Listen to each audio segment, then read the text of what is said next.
দেবী, চতুর্দিকে তোমাকে খুঁজলাম, তবুও তোমার খোঁজ পেলাম না। এমন জায়গায় লুকিয়েছ নিজেকে যে তোমার কোনো হদিশই পাচ্ছি না আমি।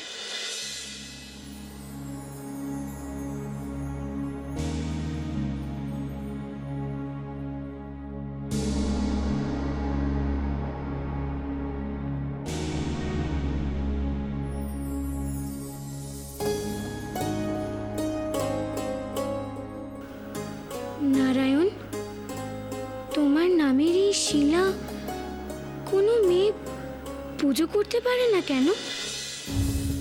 কি হয় পুজো করলে? আমি এই শিলা নিয়ে নদীর ধারে যাব, পুজো করব, দেখি কি হয় আমার।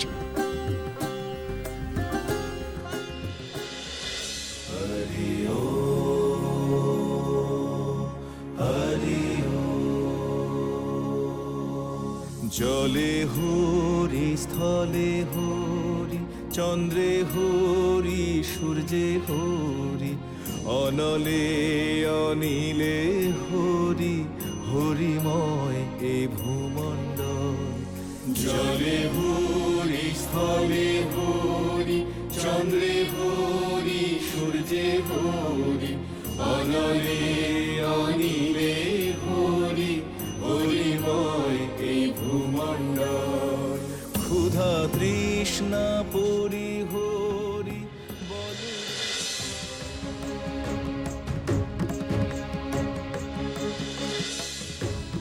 নমো নমো নারায়ণ শিলা নমো। এই তো পদ্মা, দেখুন কি কাণ্ড! ও নারায়ণ শিলায় নিয়ে এখানে পুজো করছে। ওকে থামান মহারাজ, সর্বনাশ হয়ে যাবে।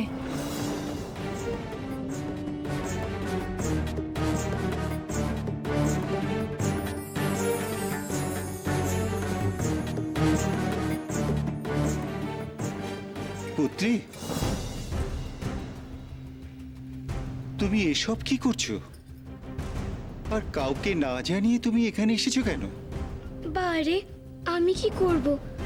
আমি তো প্রাসাদেই পুজো করতে চেয়েছিলাম, মাই তো আমায় পুজো করতে দিলেন না। পুত্রী, আমি একটা কথা বলি, তোমার এসব করার কোনো দরকার নেই। কাল গুরুদেব আসবেন, তারপর উনি যা বলবেন তাই করবে। ঠিক আছে তো?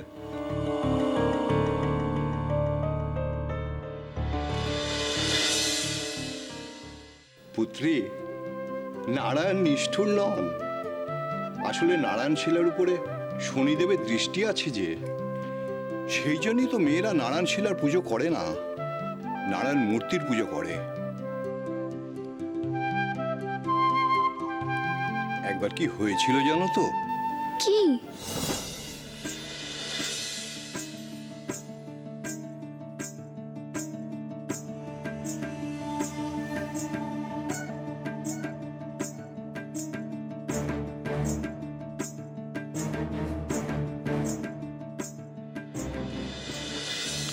লক্ষ্মী নারায়ণকে উদ্ধার করেছিল? পুত্রী, লক্ষ্মী নারায়ণ সব সময় একসঙ্গে থাকেন।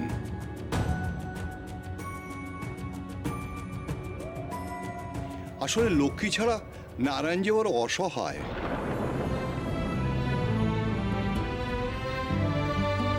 ঋষি দুর্বাসার অভিশাপে লক্ষ্মী পাতালে চলে গিয়েছিলেন।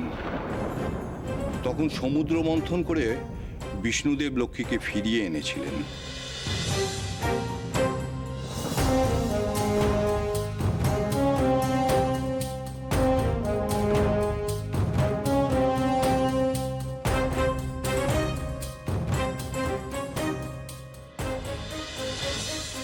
আবার যদি লক্ষ্মী কোথাও হারিয়ে যায়, চলে যায়, তখন নারায়ণ তাকে খুঁজে বের করতে পারবেন?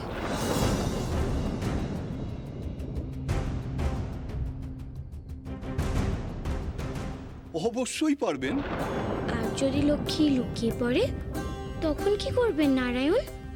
নারায়ণ জগৎপতি, জগতের শ্রেষ্ঠ বীর। জগতের যে কোনো স্থান থেকে তিনি লক্ষ্মীকে খুঁজে বের করবেনই।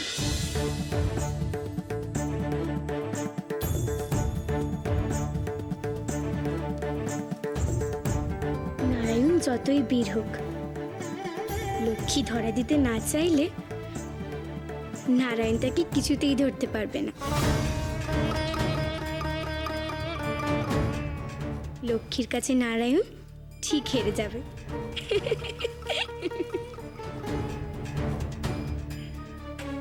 এই মেয়ে যে বড় চঞ্চলা, ঠিক দেবী লক্ষ্মীর মতো।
রাজকুমারী, রাজকুমারী, আমার ছেলেকে বাঁচান রাজকুমারী।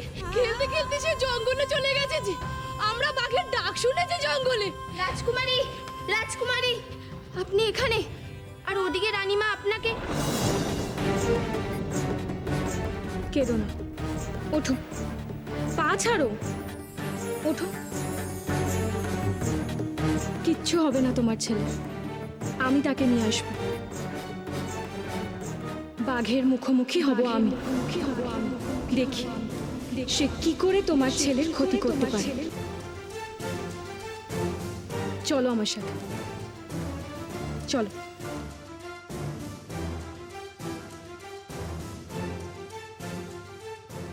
হে মা, কি সাংঘাতিক কাণ্ড! বাঘের সাথে লড়াই করতে চলল রাজকুমারী। এক্ষুনি রানীমাকে খবর দিতে হবে।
পদ্মা,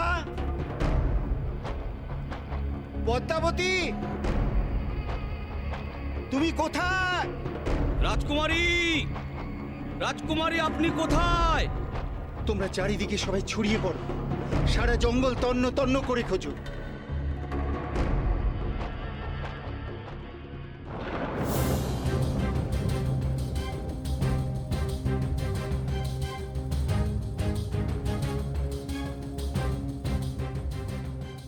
বাছা, বাছা আমার, তুই ঠিক আছিস তো? তোমার ছেলে অক্ষত আছে।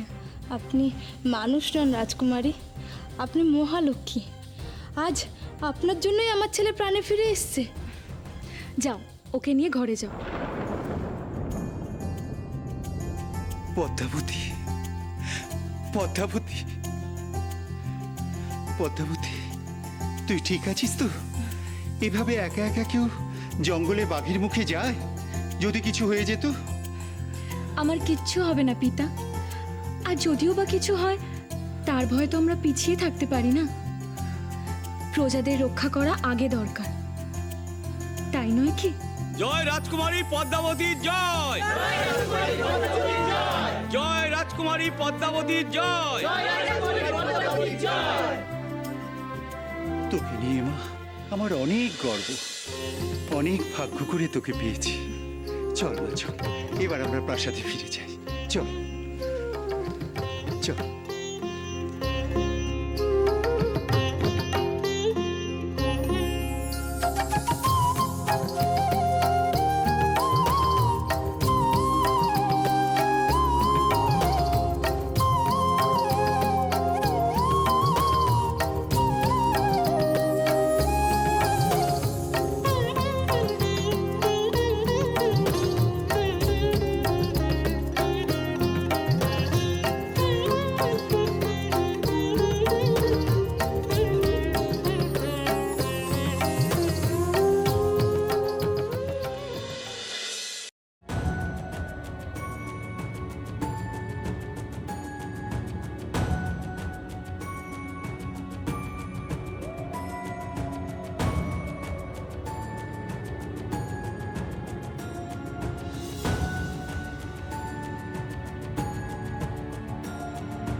দেবরাজ,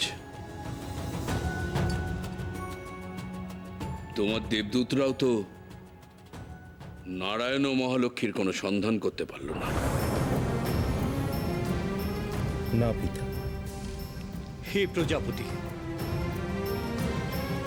সত্যই তো এই অতি চিন্তার বিষয়। দেবী মহালক্ষ্মী তার তেজের দ্বারা জগৎকে রক্ষা করেন, আর নারায়ণ জগৎ পালন করেন। বহুকাল তাঁরা স্বর্গে নেই। এখন যদি কোনো বিপদ এসে উপস্থিত হয় তাহলে? আমি তো সেই চিন্তাতেই অস্থির হচ্ছি দেবগুরু। নারায়ণ এবং মহালক্ষ্মীর অনুপস্থিতিতে দেবাদিদেব তার তেজ বিকিরণ করে স্বর্গকে রক্ষা করছেন, কিন্তু তারও তো ধ্যানে বসার সময় হয়েছে। কি হবে তারপর? আমরা বড় অসহায় হয়ে পড়েছি পিতা। আপনি কিছু একটা উপায় করুন। যেভাবেই হোক নারায়ণ এবং মহালক্ষ্মীকে আমাদের খুঁজে বের করতেই হবে, এবং তারপর তাদের মেলাতে হবে। কিন্তু হে পিতা, আমরা এতদিন মহালক্ষ্মীর কোনো খোঁজ পাইনি। তার কারণ তিনি নিজে আমাদের ধরা দিতে চান না। আমাদের এমন কিছু করতে হবে যাতে তিনি নারায়ণের কাছে ধরা দেন। কিন্তু কেই সন্ধান করবে হে দেবগুরু? একমাত্র পুত্র নারদই এই কাজের উপযুক্ত। পুত্র নারদ, তুমি এখনই ব্রহ্মলোকে উপস্থিত হও। প্রণাম পিতা।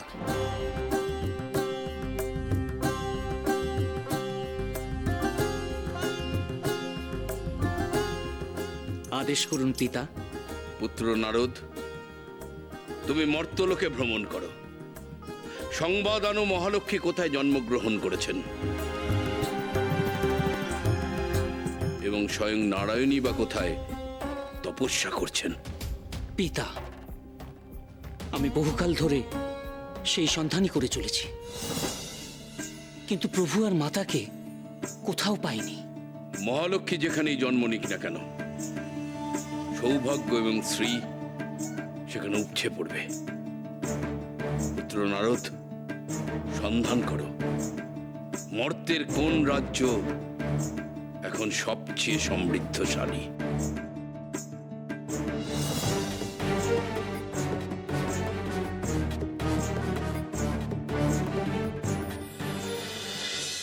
জয় রাজকুমারী পদ্মাবতীর জয়, জয় রাজকুমারী পদ্মাবতীর জয়, জয় রাজকুমারী পদ্মাবতীর জয়, জয়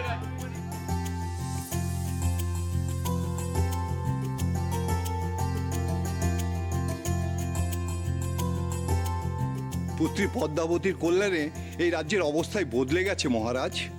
তার ছোঁয়ায় সম্পদ ও বৃত্তে আকাশরাজ্য এখন সকলের সেরা। হাতিশালে হাতি, ভাণ্ডারে রত্ন, ক্ষেতে শস্য আর প্রজাদের মুখে হাসি তো সবসময় লেগেই রয়েছে মহারাজ। গুরুদেব, স্বয়ং মহালক্ষ্মী যেন পদ্মাবতীর রূপ নিয়ে আমার ঘরে এসেছে। আমি ধন্য এমন কন্যার পিতা হতে পেরে। মহারাজ, পদ্মাবতীর বয়স বাড়ছে। আপনি হয়তো ভুলে গেছেন, ওকে এবার বিয়ে দিতে হবে। ওর জন্য একজন উপযুক্ত পাত্র খুঁজতে হবে আমাদের। না মা, আমি পিতার রাজ্য ছেড়ে কোথাও যাব না। আমি এখানে থেকেই প্রজাদের রক্ষা করব।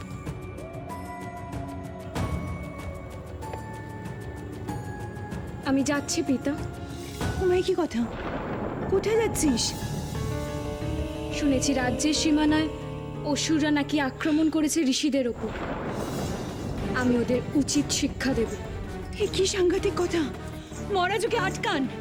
ও একা মেয়ে, পশুদের সঙ্গে কি করে লড়াই করবে? তোমার মেয়ে একাই 100 মা। যতক্ষণ আমার হাতে এই তরবারি আছে, ততক্ষণ আমার কেউ কোনো ক্ষতি করতে পারবে না। বিদায় পিতা। পদ্মা শোন, যাস না মা। মহারানী, আমাদের এই বীরাঙ্গনা মহালক্ষ্মীর জন্য স্বয়ং নারায়ণকে পাত্র হিসাবে বাঁচতে হবে। গুরুদেব, নারায়ণ ছাড়া এমন মেয়েকে কে সামলাবে বলুন?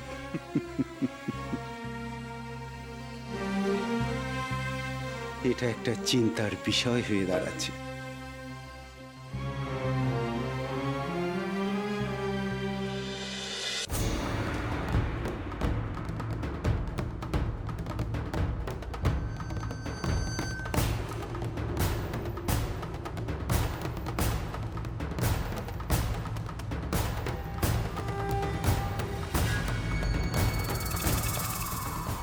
হে অসুর গুরু, আপনি আর কতকাল এই অপরাজেয় অমর অসুরকে জাগ্রত করার জন্য সাধনা করবে?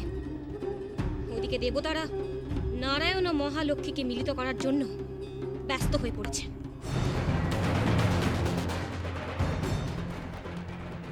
দেবী অলক্ষ্মী, জম্ভাসুরের মৃত্যুর পর আমি কোনো রকম ঝুঁকি নিতে চাইছি না। শীঘ্রই আমার কাজে সফলতা লাভ করব। এখন আমি এমন অসুর শক্তি জাগ্রত করব যে সত্যি অসীম, পরাক্রমশালী, শক্তিশালী, যে অমর, যার মৃত্যু নেই, যার সামনে মাথা নত করবে স্বর্গের সমস্ত দেবতা। যা করবেন তাড়াতাড়ি করুন অসুর গুরু। সময় দ্রুত পার হয়ে যাচ্ছে, নয়তো আপনার সব চেষ্টা ব্যর্থ হয়ে যাবে। সফল আমি হবই। দিকে দিকে অসুররা ঐক্যবদ্ধ হচ্ছে। ইতিমধ্যে বিভিন্ন স্থানে তারা মাথা তুলে দাঁড়াচ্ছে। অসুর শক্তির জয় হবেই, হবেই।